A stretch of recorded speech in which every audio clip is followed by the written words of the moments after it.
I'm not a lawyer, but one of the lawsuits that was previously filed against Diddy has been updated and it now includes Sean Carter, aka Jay-Z, aka Beyonce's husband. You know I read the lawsuit, so let me give you a recap of what is being alleged in this one. So the lawsuit was filed by an Alabama woman who says that when she was 13 years old, Sean Combs and Sean Carter drugged and raped her at an after party following the 2000 Video Music Awards. The plaintiff, who was going by Jane Doe in this lawsuit, alleges that sometime around September 7th in the year 2000, when she was just 13 years old, she got dropped off near the Radio Music Hall because she wanted to attend the VMAs. So she wasn't having much luck getting into the award show, so she started speaking with some of the limo drivers who were parked around the area. One of the drivers tells her that he actually works for Diddy, and according to the lawsuit, he tells her that Diddy likes young girls and that she fits what he was looking for. Ciao. So this driver and this 13-year-old child arranged for her to be picked up by the driver after the show and taken to an after party that Diddy was going to be attending. So everything goes as planned. The driver picks her up, and according to the lawsuit, when she arrives to this after party, she signs what she now believes to be an NDA. And according to her, there was widespread use of things to get you intoxicated.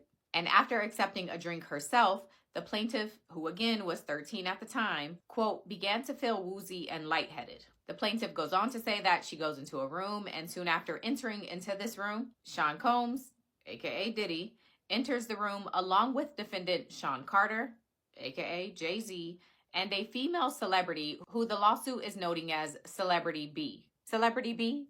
What's that supposed to mean? The lawsuit says that the plaintiff immediately recognized all three of these celebrities, and from this point, the suit says that Diddy threw the plaintiff toward a wall and then grabbed her again and threw her on the bed. He then, according to this lawsuit, began removing her clothing. The suit goes on to allege that the plaintiff was then held down by Sean Carter as he engaged with her and while Combs and Celebrity B watched. The suit says that after Sean Carter finished, he stepped back toward the wall and then Diddy stepped up and began engaging with his 13-year-old child while Carter and Celebrity B watched. The suit goes on to allege that Diddy then knocked the plaintiff down and attempted to force her to engage with him in other ways. It says that she fought back, standing up quickly and punching out at the same time, hitting Diddy in the neck. As a result of her hitting him back, the lawsuit says that Diddy was a bit surprised, and that's when the plaintiff took the opportunity to grab her clothing and her shoes and run out of the room. The lawsuit says that this plaintiff then ran out and she eventually found her way to a gas station in which a female clerk noticed her and let her use the phone. The 13-year-old then calls her father, admitting that she lied to him about her whereabouts, and she asked him to pick her up. The dad comes and picks her up, and from there, the suit says that the plaintiff fell into a deep depression, which continues to affect every facet of her life. She now suffers from post-traumatic stress disorder and a seizure disorder caused by stress and trauma. She has had difficulty maintaining normal relationships and lives largely withdrawn from society. And so that is why she is suing and why she has updated this lawsuit to include Jay-Z. The plaintiff's single cause of action is for violation of New York City Victims of Gender-Motivated Violence Protection Act, which is the act that a lot of these celebrity SA lawsuits have fallen under over the last year. So it's basically falling under that. A statement has already been released and posted on Roc Nation's Instagram account, which says that, quote, my lawyer received a blackmail attempt called a demand letter from a lawyer named Tony Busby.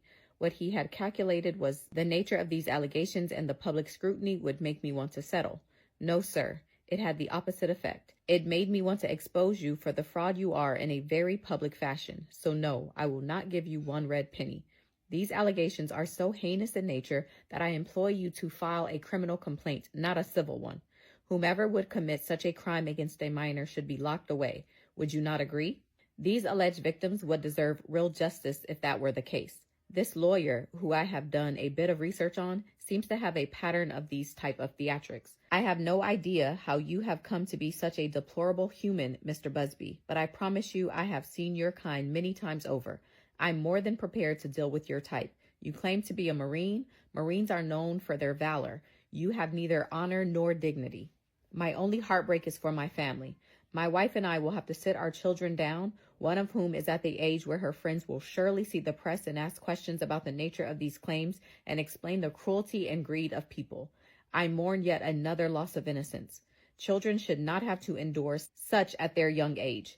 It is unfair to have to try to understand inexplicable degrees of malice meant to destroy families and human spirit. My heart and support goes out to true victims in the world who have to watch how their life story is dressed in costume for profitability by this ambulance chaser in a cheap suit. You have made a terrible error in judgment thinking that all celebrities are the same. I'm not from your world. I'm a young man who made it out of the project of Brooklyn. We don't play these type of games. We have very strict codes and honor. We protect children. You seem to exploit people for personal gain. Only your network of conspiracy theorists, fake physics, will believe the idiotic claims you have levied against me that, if not for the seriousness surrounding harm to kids, would be laughable. I look forward to showing you just how different I am. Child, I want 2024 to end so bad.